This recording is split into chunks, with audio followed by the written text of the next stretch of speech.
Good day everyone, I am Apollo Sumanhid and I will be the second reporter from my group and I will be discussing two of the gods of the Norse mythology.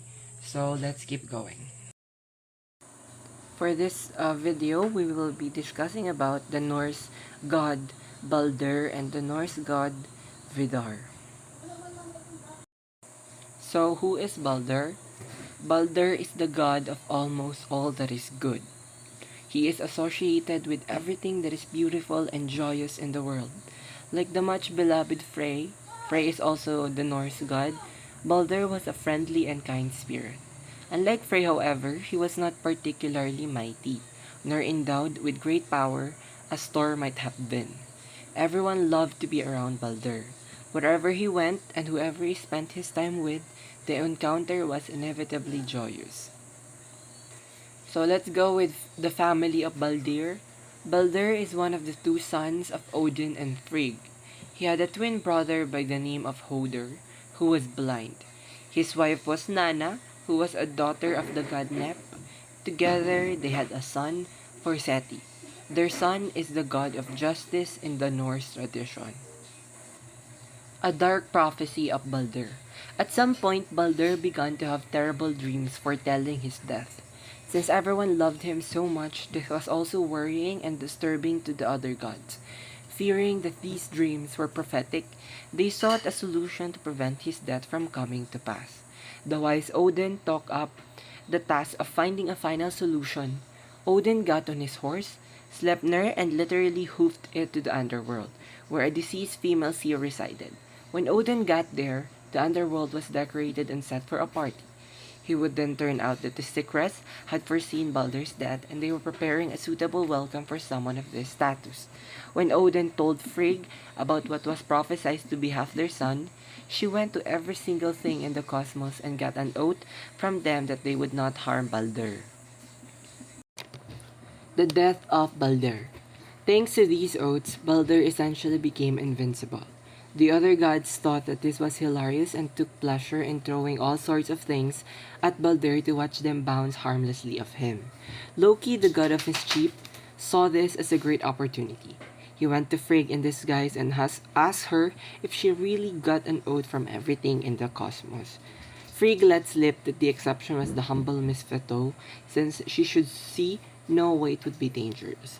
Armed with knowledge, Loki went to Baldr's blind brother, Hoder, and offered to let him join in the sport of throwing things at his now invulnerable brother. He handed Hoder a branch of mistletoe and pointed him in the right direction.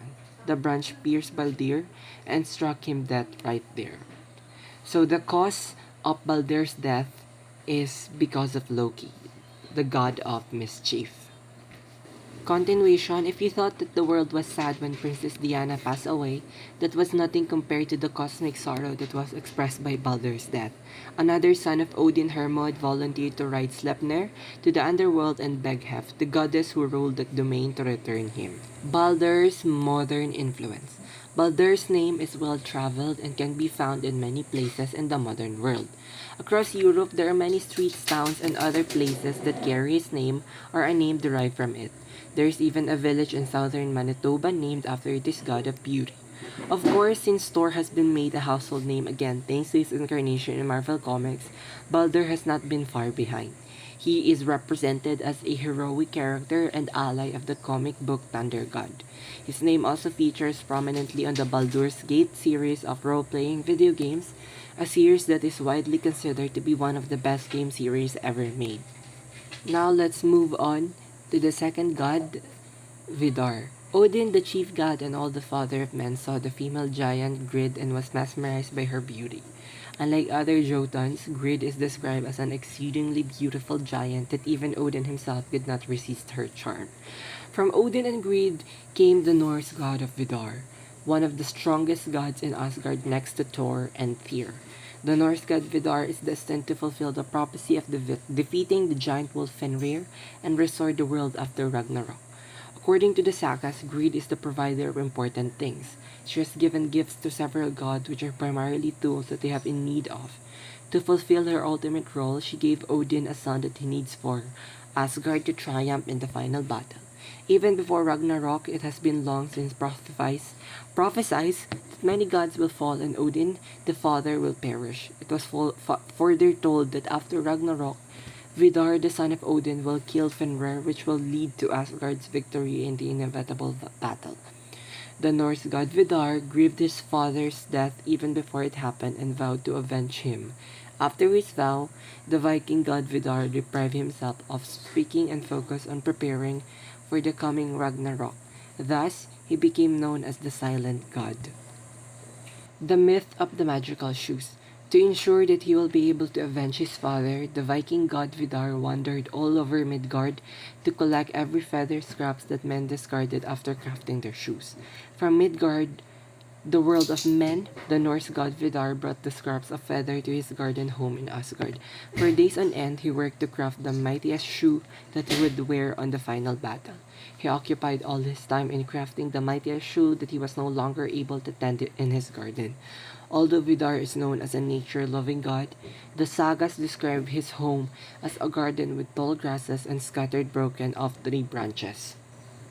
Next is the fighting of the Norse god Vidar in Ragnarok. Vidar was determined to fulfill his vow and devoted his time to crafting the shoe in silence. When Ragnarok began, the god of vengeance already had in his possession the mightiest shoe in all of the 9 worlds.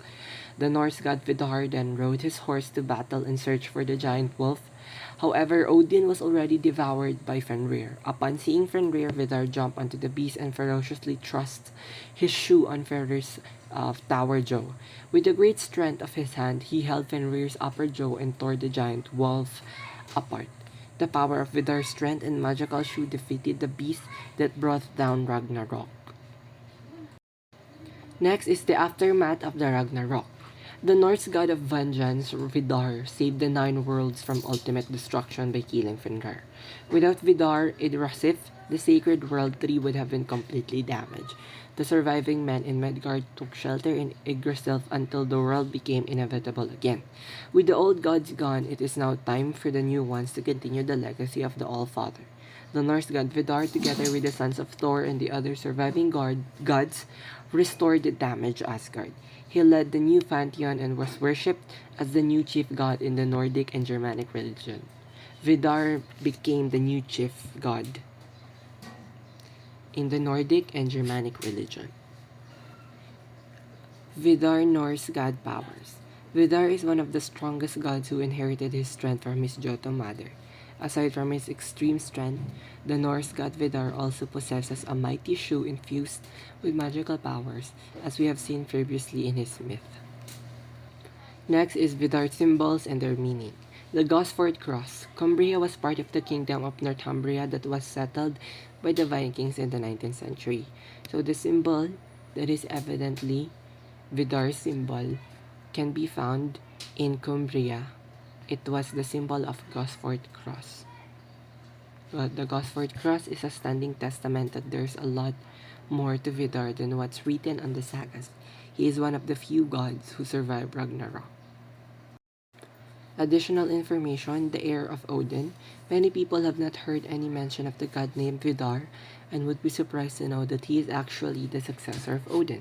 In the sagas, Vidar is described as the dweller of his father's homestead. Although Thor is the strongest and most celebrated son of Odin, he is as well perished in the ultimate battle of Ragnarok. The heroes of Valhalla, along with Odin and many Asgardian gods, have met their doom in the final battle. The pantheons of Aesir and Vanir have been replaced with a new pantheon composed of new generation of surviving gods. As the son of Odin and slayer of Fenrir, it is only fitting for Vidar to lead the new pantheon. For the last slide, different names were given to Vidar. The Norse god Vidar was worshipped as Vidar the Silent.